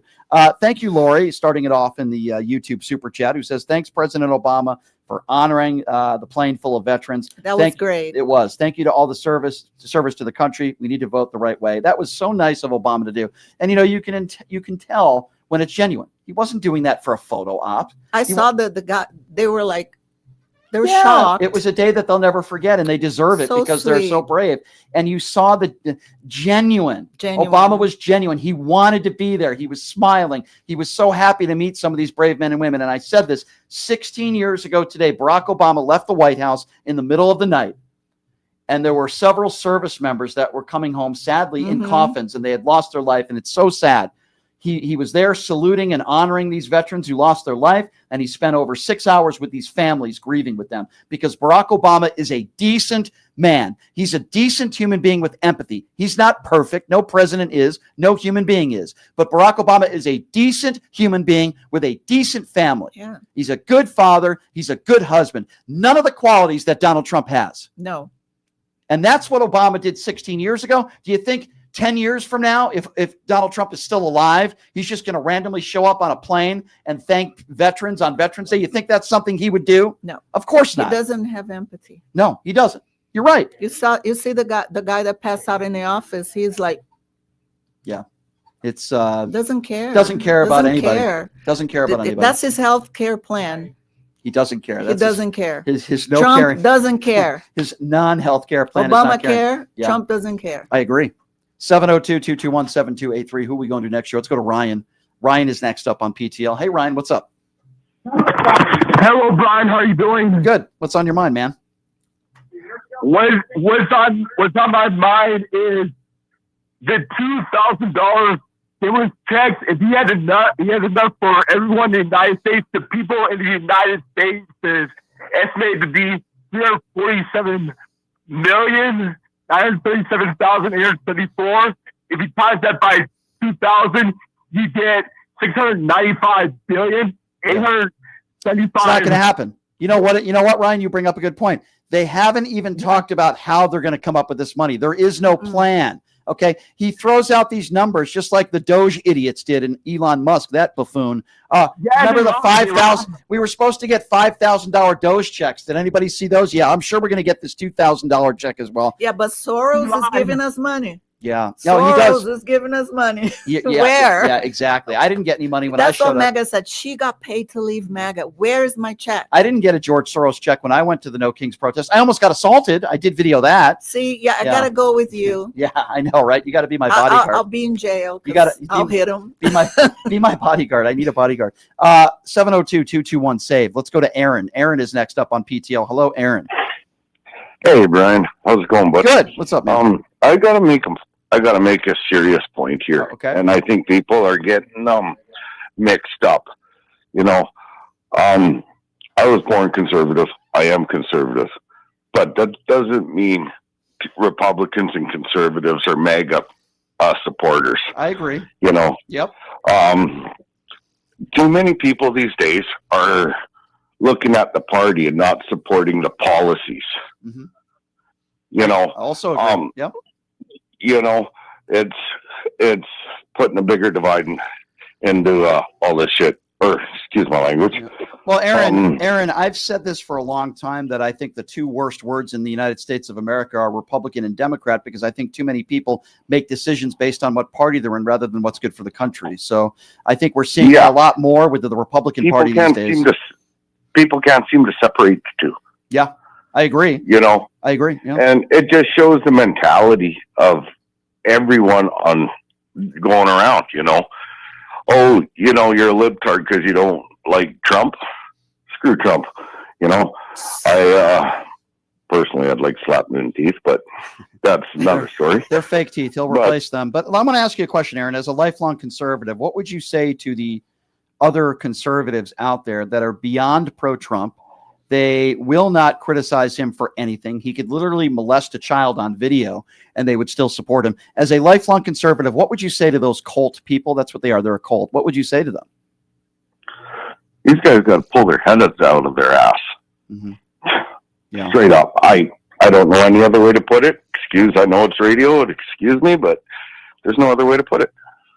Do you believe that some of these conservatives like yourself will not switch to being a Democrat, but will vote Democrat in the 2026 midterms and the 2028 presidential election, if it is a MAGA Republican that runs against a Democrat? Honest, I couldn't say which way it's going to go. I think people are going to get hurt. What about you? You know what? That's a tough. I vote on the policy, not the person. Did you vote for Donald Trump, if you don't mind me asking, in the last election? I won't deny his first term. I didn't mind some of the shit he did, but now he's not the same person he was first term. Who did you vote, if you don't mind me asking, in 2024? Independents. Okay. Let me ask you, if I can dissect you, because you dissect this, not dissect you. But like, you didn't vote for Kamala. Okay. You're obviously not a Trumper. I appreciate that. What was it about Kamala that made you say, I can't vote for her either? I'm curious. I want to dissect that here. Okay. I am former law enforcement. Okay. And I'm not going to deny I didn't fact check it too much because I don't know, But when I heard she hid evidence to keep people in jail, that really struck a chord with me. Yeah, that's incorrect because they debunked that. Like I said, I didn't fact check it. So if I'm not that's going to lie. Okay, I understand. If that was excuse And me. that, If that was that proven a not big true, deal to me. if that was proven not true, do you think you made a mistake? Yeah, I would have voted otherwise. Help me understand. I can't deny. Okay, That's nice of him. I appreciate that. Unfortunately, I think you will agree with me. There's a lot of misinformation out there in the media, right? Oh, and it's hard to determine what's real and what's fake nowadays too. Yeah. My Look at understanding, phone calls on your phone. Yeah, my understanding is that she was a duly elected twice Attorney General in San Francisco. She became something of herself, became a senator, and then the vice president. And I think she. I'm not saying she was the perfect candidate because she wasn't, and she only had 3 months. But I voted for her mainly the same reason why I voted for Joe Biden. It was an anti-Donald Trump vote. And the reason why I didn't vote independent, for me personally, and I probably never will, is because I know they have no chance of winning. I want to vote for a person if I believe they have a chance. That's me. Even if I don't like the individual as much as maybe I should, I'll vote for a ham sandwich over Donald Trump if I had the opportunity to do so. Oh, absolutely. I couldn't bring myself to vote for someone like him. Right. I got morals. They will call you Rhino. That's what MAGA likes to call Republicans, conservatives that can think for themselves. They're rhinos. Is there anything else about Kamala besides the alleged allegations, which were proven to be false about her hiding evidence? Is there anything? There has to be some other things, right? That maybe you don't like about the Democrats. that was the big one because I am. Where did you hear that, by the way?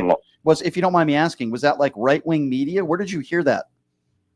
Well, there was a couple articles floating around, and then I seen on YouTube one guy saying it was him who Kamala kept in jail when he was innocent, and it just rubbed me, as someone who used to work in that world, right? I understand, but you too. That's huge to me. That's huge, right? But if true, I agree with you. That would be. But I'm surprised because you sound like a smart guy that you didn't want to make sure that was true or not before you voted. That's the only thing that surprises me. Yeah, and that's my mistake. I won't deny it. Yeah. Well, I will never deny my mistakes. Well, all we can do is honorable. All we can do is admit that listen. I made a mistake in 2016. I didn't vote for Hillary Clinton. Now I didn't vote for Donald Trump either. Hey, I made a mistake. You know me. I voted for Trump. Yes, Anna made her mistake. Last year, I voted for Kamala. What we need to make sure is I don't even call him Trump anymore. I just call him Chump. Well, I call him Chirolini. Yeah. Well, listen, with that being said, I don't want Kamala to run again. She had her opportunity. She lost. I don't want, not because I think she's a bad person, not because I think she would be a bad president, but you had your opportunity. Hillary Clinton as well. You had your opportunity. You lost. It's time to get somebody else in there. And we don't want an imbecile like JD Vance or any of these MAGA tools running for president. Terrible. Yeah, we don't. And I'm afraid that would happen. Let me ask you another question. If it's JD Vance versus Gavin Newsom right now, who do you vote for? Well, I'm First Nations. There's no way in hell I'm voting for JD Vance. Would you vote? But it doesn't sound like you would vote for Gavin Newsom. I'm not too certain on him either because, he's resorted to Trump tactics, and how so?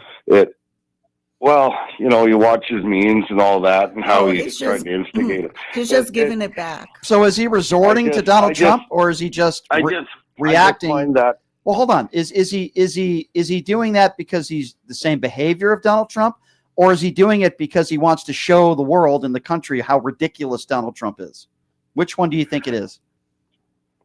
To be honest, I think he's instigating, and I think it may instigating him to. I don't perceive it that way. I guess we disagree. I perceive it as he's doing exactly what Donald Trump is doing. He's mocking Donald Trump to show the country how ridiculous Donald Trump is. So when people like you or people on Fox News criticize Gavin Newsom, the response is, I'm doing what the president of the United States is doing, and I'm showing you how ridiculous he is. And that's the way I perceive it. But would that be something to stop you from voting for him? Really? I'm surprised.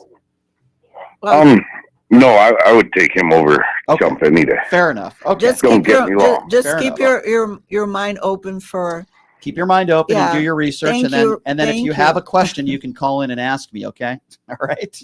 Yeah. All right. Have a great day. Thank you, Aaron. I appreciate the call. Duke on the YouTube super chat says English is hard. There's a silent K in night. Only one silent K in Knickerbocker, but 3 silent Ks in Republican. Oh my God, I love that. Duke, that's pretty funny. I haven't heard that one before. But Donald Trump doesn't know who David Duke is, right? We believe him on that. 702-221-7283 is the number to call. Let's go to Jason. Jason is next up on PTL. What's up, Jason? First of all, I want to say to every veteran that is in hearing distance, I want to thank you for your sacrifice, for the duty you stepped up to, and thank you for protecting our country. And I am excited today because you said you're going to open that newspaper, and I just want one thing from you, and hopefully you will do it. Take every Democrat that voted for that stupid CR, and I pray that you put them on the front page of your newspaper and say, when any American dies because of the ACA subsidies are not there, this is the blood on your hands. Mm-hmm. Other than that, Valentine's Day to all you vets. I salute you. Absolutely. And that's it. And I'm not going to say. Thank you, Jason. I appreciate the call. And on this Veterans Day, Thank you is all we can say. Yeah, Veterans Day is a day that is certainly near and dear to my heart for a lot of different reasons. Obviously, to honor our brave men and women and those who've suffered the ultimate sacrifice for this country. They're all heroes. And it was Veterans Day when I was 12 years old. So we're talking 33 years ago, where I lost my grandmother, and my entire family was in a very serious car accident when I was 12 years old. And it shaped our lives and changed our lives forever because somebody decided to take their eye off the road and drive recklessly. And that was on Veterans Day. And I had the day off from school. I remember that day like it was yesterday. I'm sorry. Thank you. And I believe we were, if I'm not mistaken, we were driving to like some sort of museum on Veterans Day, and I had the day off. And so obviously every day Veterans Day comes by, I always remember, I remember that day all the time, but especially on Veterans Day. And so my grandmother, Eleanor, was a wonderful woman, and I miss her every day. And obviously, my sisters suffered from very serious injuries at the age of 7 that day. And my parents were in comas. And luckily they survived. Oh, wow, my goodness. Luckily they survived. And I was one of the few people that wasn't seriously injured. So yeah, I remember everything like it was yesterday. And that was Veterans Day. As I said, what did I say? 33 years ago, because I was 12 years old.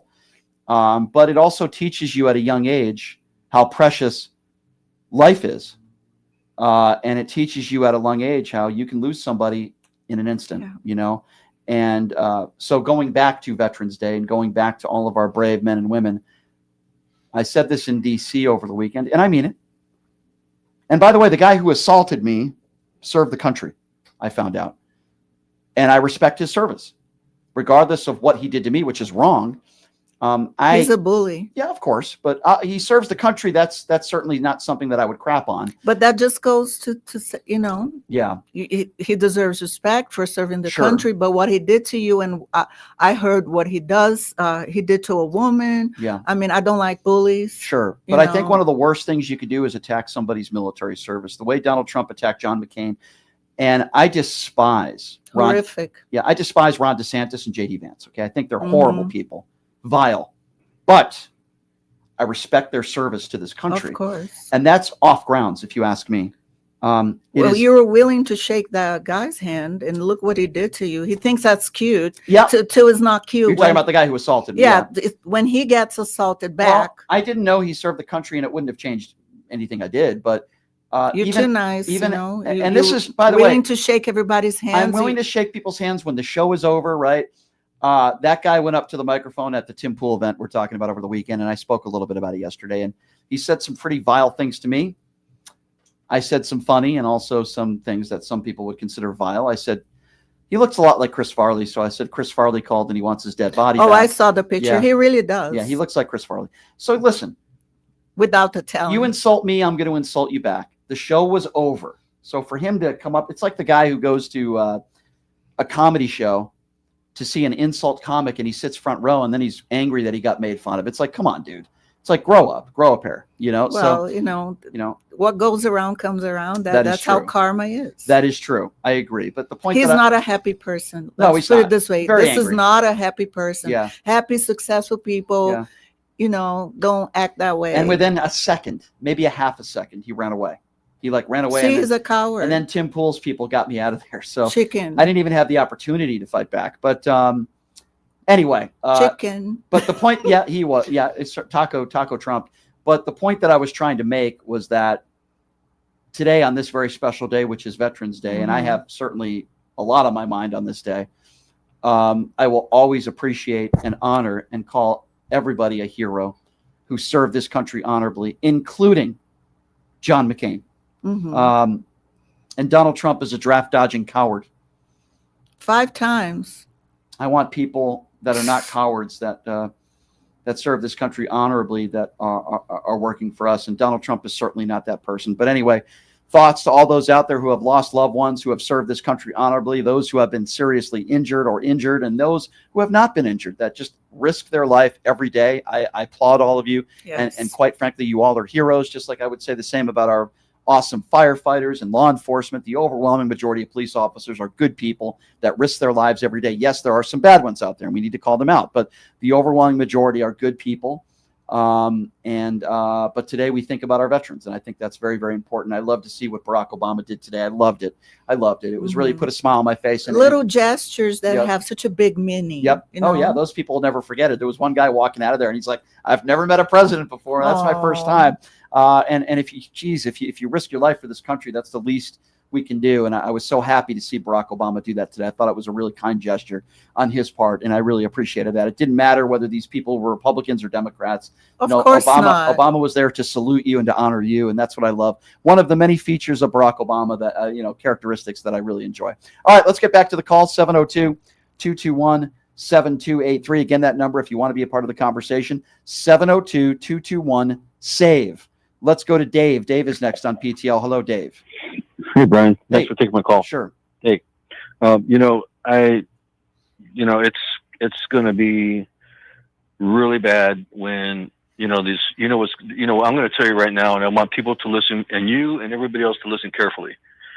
This ACA took almost 50 years to actually become law under the United States Supreme Court.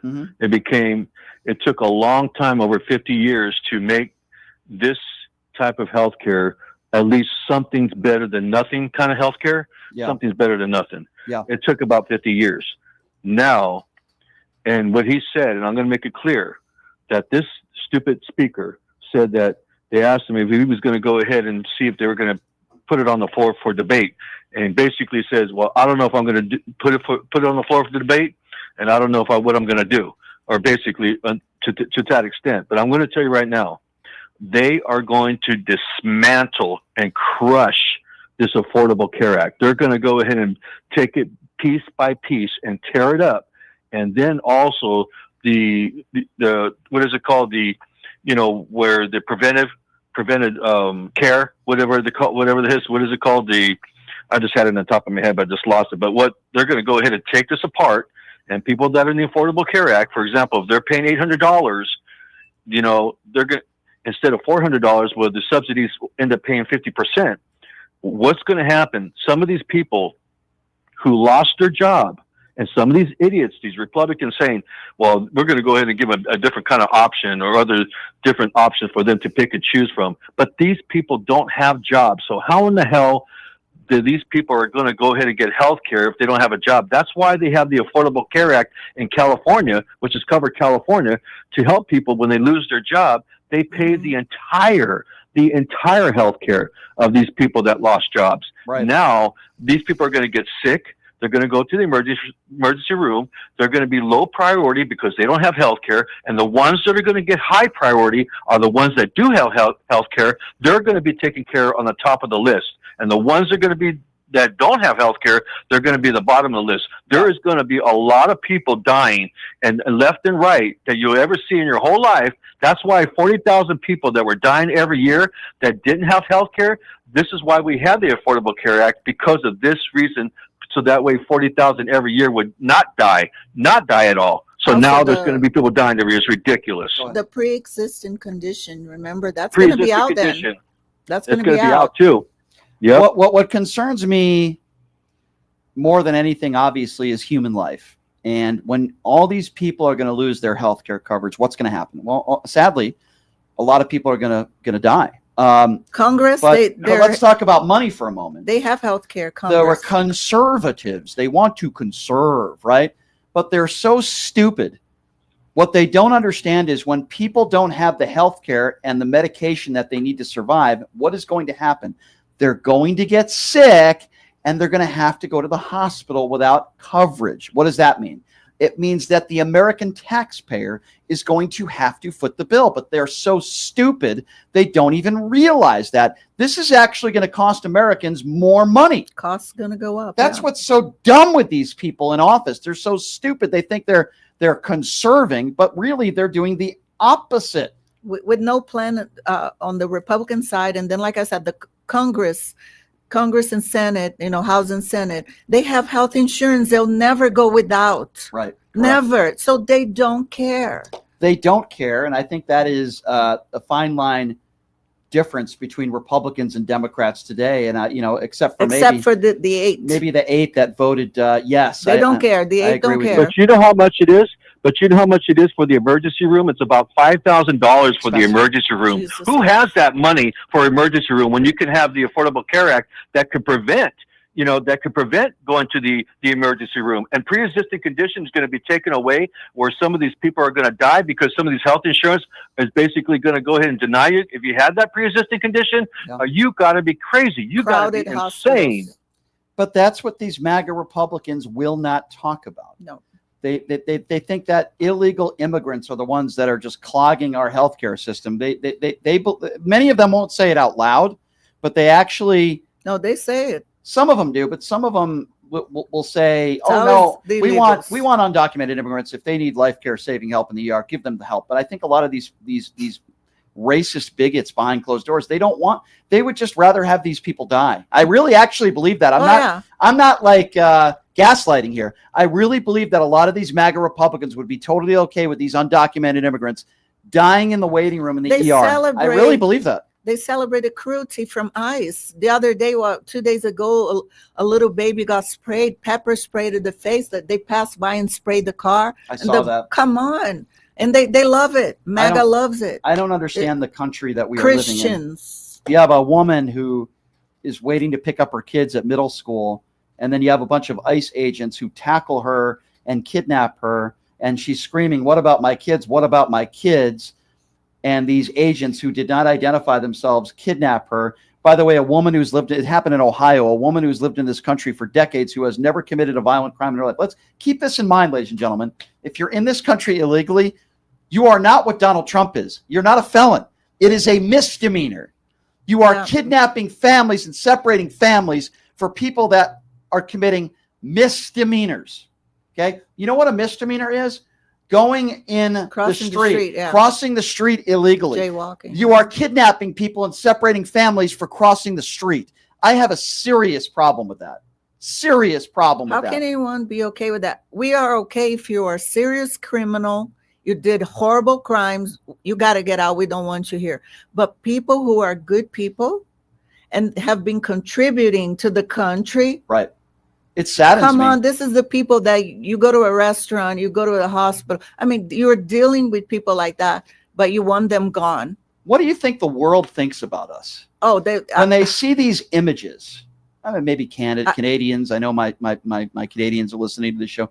What do you think people around the world are thinking of us when they see these videos of these mothers and fathers getting separated from their children outside of courtrooms and in front of Home Depot? They're horrified. I mean, it's just like they're horrified. They can't believe what we're going through. And it makes me sad. Of course, it makes me angry, right? Because I know the people that are doing this, right? They're middle-aged white men, that Republicans that are doing this. But it gets me very, very sad. And I think to these people, many of whom just want to be in this country for a better life for themselves and a better life for their families. Why did I come to the United States? This is what they think of me. I'm sure a lot of people are thinking like that now. And it really it makes you feel unwelcome. Look, I'm a citizen, but I get threatened by MAG every day. You're going to get deported. It doesn't matter. And look, they are arresting, they are detaining American citizens. Yeah. And it doesn't matter if I have a citizenship certificate in my purse. They will take me regardless. Yeah, and now Donald Trump wants, did you hear about this? He wants a 50-year mortgage. I mean, it's just like, who has 50 years? Think about, do you have 50 years to live? It's ridiculous. You're going to be paying your mortgage in your 90s if you make it that far. I mean, it's so stupid. This is not a serious policymaker. This is how expensive is the American dream. Yeah, it's insane. Yeah. Insane. 702-221-7283 is the number to call. Again, 702-221-SAVE. Let's go to Ramona. Ramona is next up on PTL. Hi, Ramona. Hi, Brian. Hi, Anna. Hey. Hi. I was calling for the veterans, all the veterans out there, this being Veterans Day. I want to thank them all for their service. My son is a disabled Iraq War veteran, and the sacrifices these people make and are continuing to make is I don't know what to say. It's just mind-blowing, especially with all these cuts that Trump has made to the VA. My son has had to change doctors 3 times in the last 2 months. And what type of injuries did your son have to suffer through here? He was near a mortar shell when it exploded. Oh my goodness! And he had internal injuries. He had a broken back, which they never discovered until several years later. Oh my! And he has PTSD, severe PTSD, and now there's, according to an MRI that he recently had, he has more severe brain injury than they thought. So they have to do more tests. How old is he? Also has. My son is 45. What's his first name, if you don't mind me asking? Gerald. Well, Gerald is a hero, and because of people like Gerald, I'm able to do what I do every day, and my heart goes out to him and your family. What would you say to the Trump administration, particularly Donald Trump, who would call people like your son, literally, he called our brave men and women suckers and losers. And what would you say to the commander-in-chief who actually dodged the military himself multiple times? When your son is, obviously, I would imagine it is hellish, the injuries that he has, and your family has suffered because your son made the brave decision that he wanted to serve this country, because I'm sure he loves this country, and he almost lost his life because of it. What would you say to the MAGA Republicans and the Donald Trumps out there that certainly do not respect your son's service? I would say meet my son and talk to him. He could tell you a lot of things. And also what you said earlier about war crimes. I said when George W. Bush was not impeached for the war crime of Iraq, I said then, I told my family then, I said, that's going to open the door for somebody worse to come along. And sure enough, we got Donald Trump. Here we are. Does your son ever talk to you about that? Does he talk to you about Donald Trump at all? Oh yes. I can't talk to him about Donald Trump because it makes him too upset. What war was he injured in? Iraq. He was in the very beginning. He was in the worst part of it. So he when you're twice. God bless him. So when your family found out for the first time, as we all did, that it was a lie, that there were no weapons of mass destruction, I can't imagine what went through your mind when you heard that. What went through your mind when you heard that we should have never been there to begin with?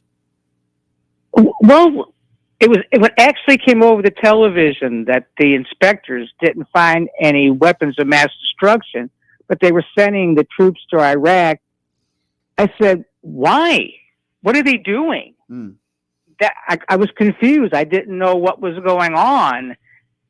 And it turned out it was a complete lie. There was no weapons of mass destruction. My son said he sat and watched truck by truck, just of oil going out.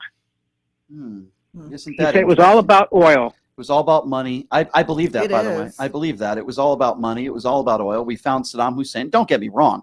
The world is a far better place without Saddam Hussein. But Well, that's what he said too. Yeah, He said, Saddam Hussein was an evil man. Right. He said, but hundreds of thousands of innocent Iraqis died. Thousands of our troops died. Thousands and thousands of people, brave people like your son, who were terribly injured, who have to suffer through their injuries every day because George W. Bush, Dick Cheney, now the late Dick Cheney, and the George W. Bush administration took faulty intelligence, so they claim. I don't believe it, by the way. I believe it was a lie. And because of that, your son has to suffer every day, and so many families have to suffer every day. And I find it repulsive when Republicans want to call Democrats the warmongers, right? They want to say it's the Democrats that are starting all these wars. Really? It's interesting because I don't see it that way. It was George W. Bush and his administration, and I believe if George W. Bush didn't win the presidency, and if Al Gore won the presidency, I personally believe your son might not have the injuries that he has today. That's my personal opinion. Yeah. Oh, yes. I mean, and so many others like him. Yeah. And also those that have no injuries that are visible to the eye. Yeah. But everyone that went, you don't come back the same. Well, I agree. So let me just say this again. Thank you, your entire family, and thank you to your son for his bravery and his service. Yes. We hope that he continues to recover, and we know it's not easy, but we're on your side, and we appreciate your son's service, and I'm sure you're very proud of him because he's a hero. Oh, thank you. And Yes. thank you to all the veterans. You're all heroes. Absolutely. Happy Veterans Day, my dear, and I appreciate your call. Thank you so much. Thank you. Thank you. You know, when I hear stories like that on this Veterans Day, it's hard to hear sometimes. It sounds like a lovely lady and a wonderful son. And I go back to the war in Iraq, and I believe if 9/11 doesn't happen, I believe 9/11 gave George W. Bush an excuse to go to war. Yeah.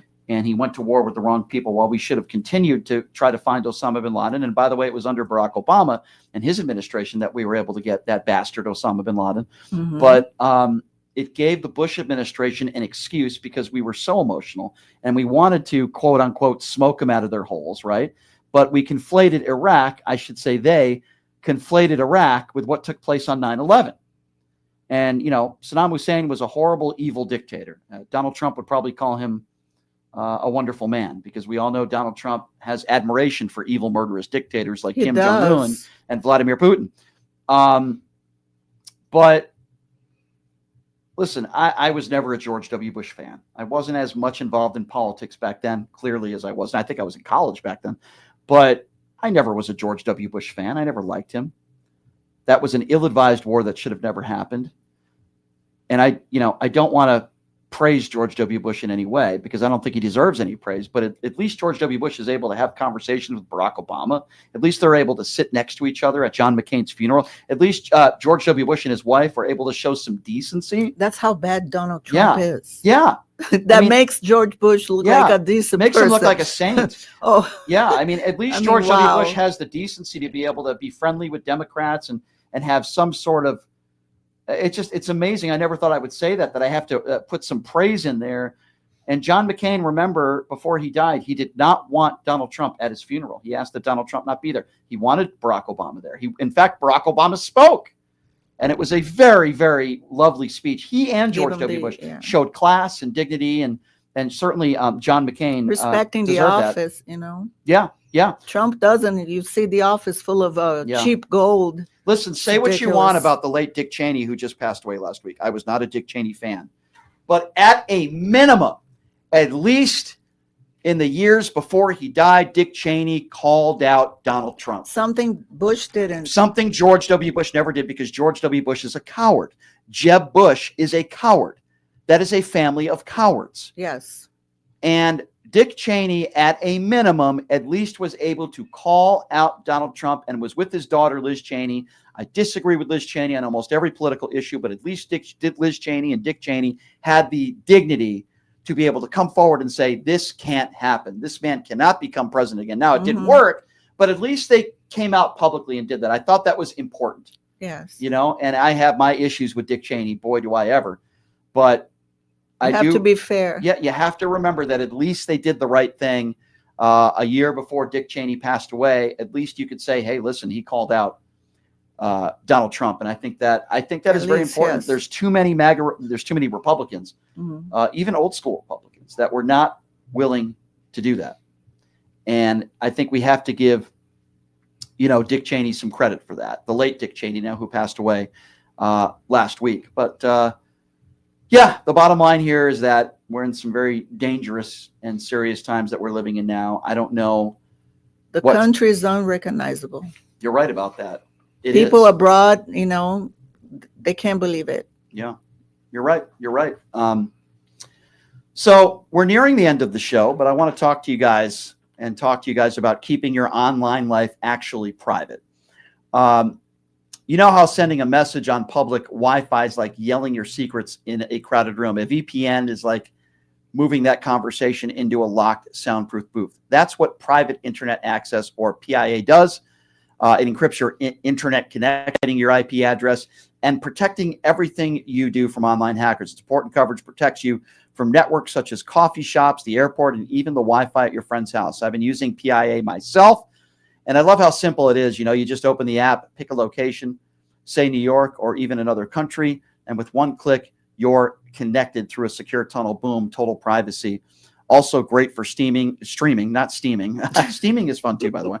And here's a big one. One subscription protects unlimited devices. PIA is rated excellent on Trustpilot, and sign up is a total risk-free 30-day money-back guarantee. So check them out and grab 83% off plus 4 extra months free using this link, http:/piavpn.com/PTL. Again, that's piavpn.com/PTL for the best online privacy deal out there. So we thank them. What do you got going on in the next couple days there, Anna? You're a busy woman. You got a lot going, right? Photo shoots? Do you still do the photo shoots? No, I haven't done photo shoots in a while. You don't do that as much as you used to. No. Yeah. And I'm kind of tired of it too, but I still do here and there. How long did you do? You have any creeps that do that? Like creeps that are taking your picture? Like Donald Trump creeps? Like a photographer? Yeah, like photographers. I had like a couple weird experiences. That's awkward. That if you do nudity, can I give you a hug? I'm like, no, I'm nude. Wow, it's that's just kinda like, gross. yeah, then, word of the mouth, and then the girls know and people don't want to shoot with that person. No. I heard that like dressing rooms, it didn't happen to me, but they used to have a camera. Certain photographers were doing that so they could, video. Oh, that's awesome. Older photographers that want to shoot very young 18-year-olds. My advice is don't let Matt Gaetz do a photo shoot with you. That would be my. And the older ones, some of them, they don't want to shoot anyone above 30, 35, 40. They don't want to because they like the younger ones. I mean, not all of them. I don't want to be unfair. That is so but gross. yeah. That is so gross. They they want to shoot the teens. So they were like, you're too old to shoot. And yeah. Why am I not surprised? It's so funny when people go, oh, wow, you're aged. I'm like, wow, yeah, years pass by. I like how I look, so that's I don't care how you feel. That's but the most important thing. But I go, I'm not 11, so they shut up. Yeah, or they get angry. I'm not 11. Yeah, I'm so not on Epstein Island with Donald Trump. Yeah, exactly. It's so gross. It's so disgusting. By the way, they still haven't released the Epstein files. I wonder what Mike Johnson's excuse will be now. Interesting. There's something there. Of course there is. There's something there. Yeah, of course there is. Donald Trump was in the Epstein files. That's the bottom line. He's in the Epstein files. They've been protecting him. They will continue to protect him. And a lot of rich folks. And to the party that continues to say that it's the Democrats that are all pedophiles, it's actually Donald Trump that is they're protecting him, and he is what we would call the pedophile. So I do talk about healthcare on this show a lot.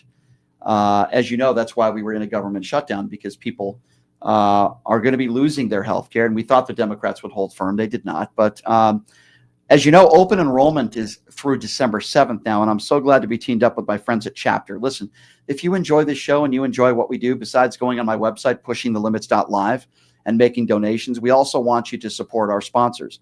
And Chapter is one of them, and they provide unbiased free Medicare help.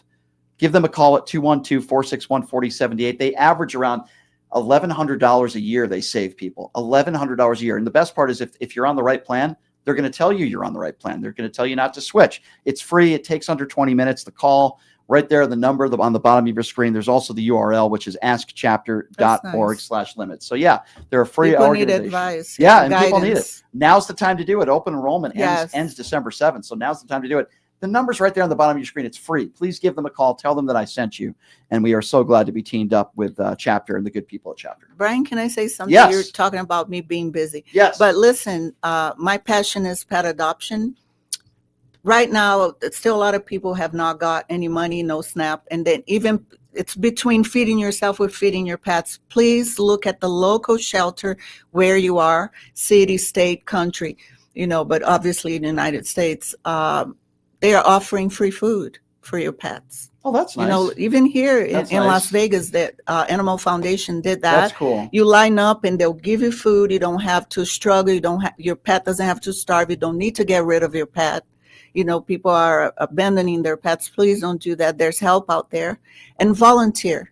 You can look at online, volunteer to help a senior. You talk about the health insurance. Yep. Sometimes people need guidance. It's not just food. They need companionship. They need to talk to someone. So volunteer, whatever it is, your cause is very rewarding. That's actually really nice. And in a way, food, dog, pets, food stamps in a way. kind of. Yeah, because it's not included. Hey, dogs need food too, man.